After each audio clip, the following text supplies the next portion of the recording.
Jalaletto jalalan nagabe Osomani sijalu afurmatan dabe Gubang kaptu jalalan nagubai Osomani sijalu zumanda baduba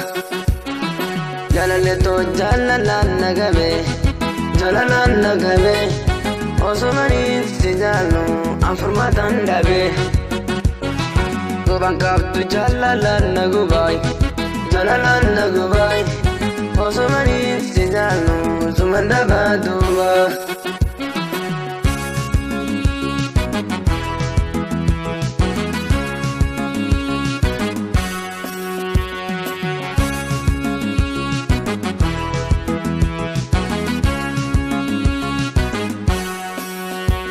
Ati wana yadu anumati yada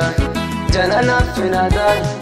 Ya baredu adeza Anesuma antigeisa Ati wana yadu anumati yada Jalala finada Ya baredu adeza Anesuma antigeisa Haya homa midime Ya baredu anaye adi dabi khotume Hoya habibti diya Ya habibti diya Ana hubakti Inta labaghiya Qadtu gashti inta la Sura jalala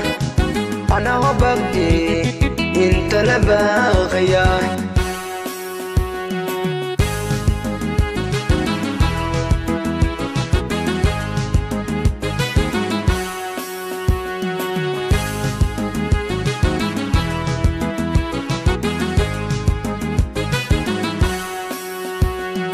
Jalaletto jalalan nagabe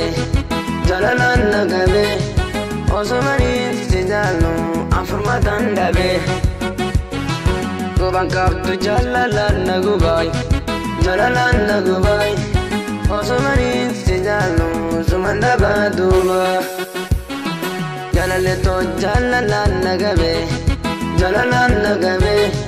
Osomani sijalu afurmatan dabe Gubang kaptu jalalan nagubai Osomani sijalu zumanda baduba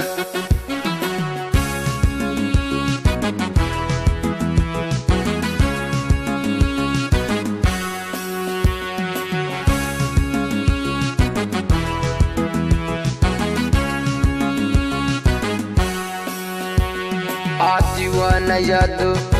anumati yada Jalala finada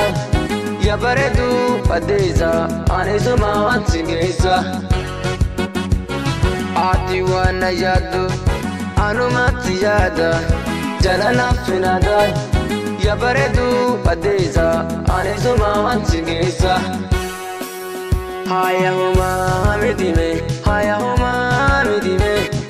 Ya baredu anaye adi dabi khotume Hoya habibti diya Ya habibti diya Ana hubakti Inta labaghiya Qadtu gashti inta la Sura jalala Ana hubakti Inta labaghiya